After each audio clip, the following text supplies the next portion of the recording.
lagi bersama kami dari Estetika Nusantara. Saya Geno dan ini Brian.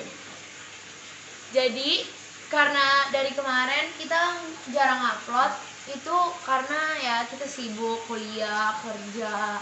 Jadi hari ini kita mau bahas soal ikan koi. Yo man. Yuk.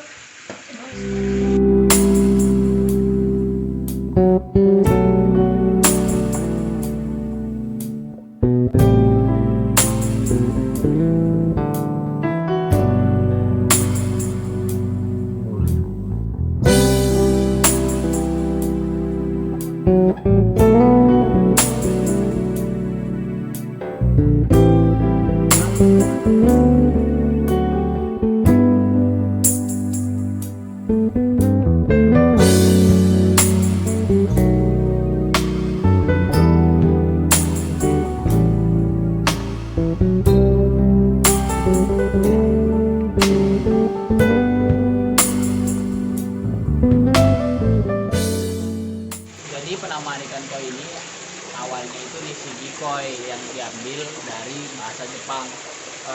Sejarahnya itu dulu ada petani. Sekitar 200 tahun yang lalu. Sekitar 200 tahun yang lalu ada petani yang melihat ikan yang warnanya bagus di sawah mereka. Terus mereka ngambil untuk diternak, dipelihara. Nishigi koi itu sendiri artinya ikan karper yang bersulam emas atau perak gitu. Jadi selama pembudidayaan ikan koi, akhirnya muncullah jenis ikan koi yang memiliki warna merah dan biru cerah. Penemuan ini yang membuat para petani semakin bersemangat untuk menghasilkan ikan koi yang berwarna bagus. Hingga pada tahun 1870 ditemukanlah ikan koi yang berwarna merah dan putih. Selanjutnya disusul dengan penemuan ikan koi Shiro Utsuri, warnanya itu putih dan hitam, dan Ki Utsuri yang berwarna kuning dan hitam pada tahun 1910.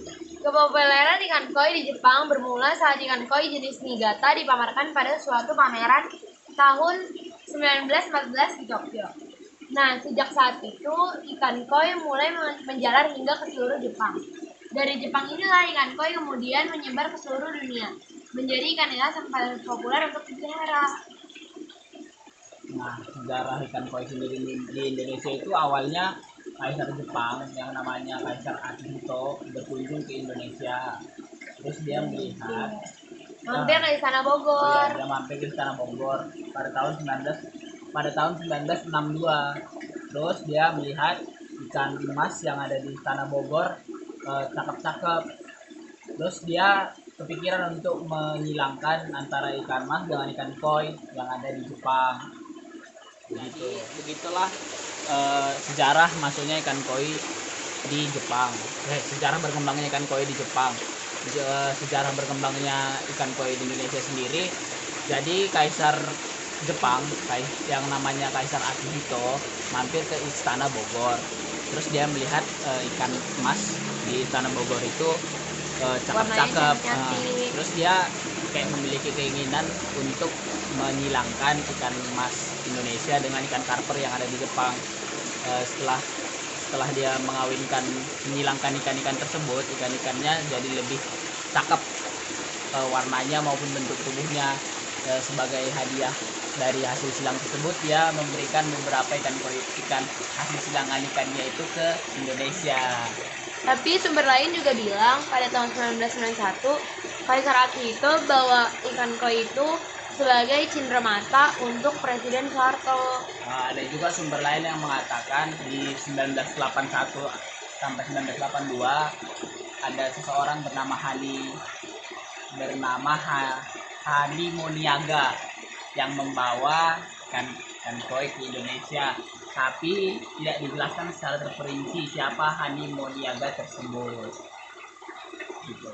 Banyak orang menyukai ikan koi karena warnanya yang cerah. Terus ikan koi biasanya kombinasi warnanya itu terdiri dari warna putih, orange, kuning, dan merah.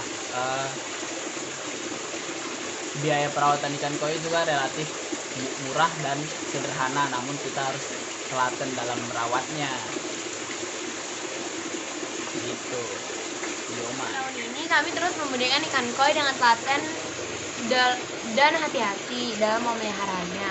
Kami juga tertarik untuk berbagi tips and triknya di video selanjutnya. Yo man. Sebelum memelihara ikan koi, kalian itu harus tahu indukan atau gennya yang bagus. Biasanya warnanya cerah dan bentukan badannya besar, ramping. Kalau mau tahu lebih lanjut tentang gen yang bagus, kalian bisa hubungin komunitas pecinta ikan koi atau bisa menghubungin kami langsung. Bagaimana cara mengetahui induk ikan koi yang berkualitas? Apakah dari warnanya? Iya, itu salah satunya. Lalu bentuk tubuhnya harus ideal. Misalnya tubuhnya memiliki lekukan seperti torpedo jika dilihat dari atas. Terus ikan koinya berenangnya nggak cepat, nggak lambat, gesit. Dia berenang dengan tenang di air yang tenang.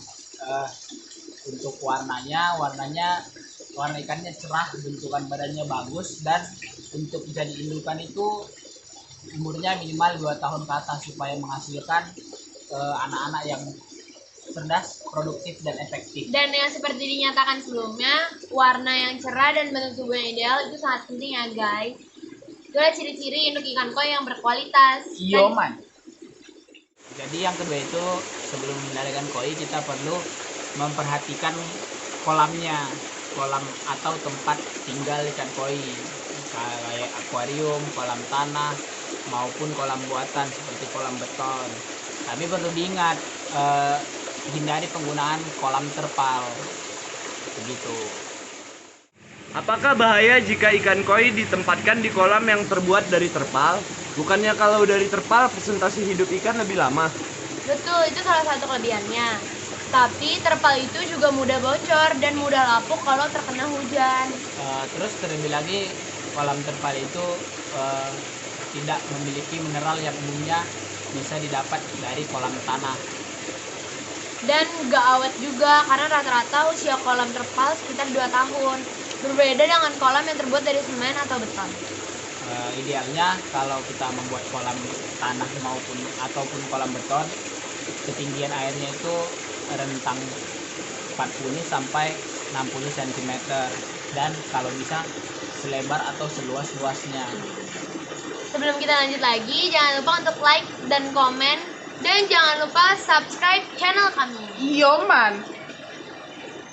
Jadi yang ketiga itu, jika teman-teman sudah mempunyai ikan koi yang berumur lebih dari 2 tahun ke atas, mungkin terkadang akan ada buih-buih di kolam atau di tempat ikan koinya dipelihara kan.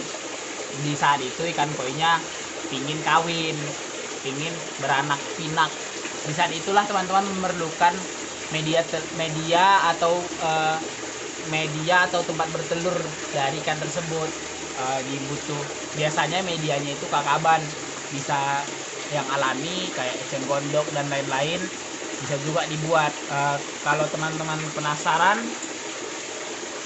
untuk proses pemijahan dan penetasan maupun pembesaran anakan ikan koi, teman-teman bisa tulis di kolom komentar supaya nanti kita bahas di video selanjutnya. Yang keempat, itu juga paling penting untuk menjaga kualitas air kolam. Selain sirkulasi air berjalan dengan baik, ada baiknya juga kamu harus memperhatikan agar kolam tidak keruh. Kolam bisa keruh karena kotoran yang dikeluarkan oleh ikan koi di dalam kolam. Nah, yang terakhir itu untuk mengganti air kolam. Di sini konteksnya bukan mengganti seutuhnya. Jadi kita kayak mengganti cuman sekitar 10% dari volume kolam tersebut, supaya ikan koi kan butuh waktu untuk beradaptasi dengan perubahan air yang terjadi di kolam. Jadi kalau diganti sekali semua, dia bisa stres. Jadi gantinya 10% per 2 minggu, bisa lebih per 1 minggu atau per 3 minggu, tergantung keadaan airnya gitu. Oke, sampai di sini aja dulu video kami. Semoga video kami dapat memberikan informasi bagi kalian yang ingin membudidayakan ikan koi. Jangan lupa untuk like, comment, and subscribe. Yo man.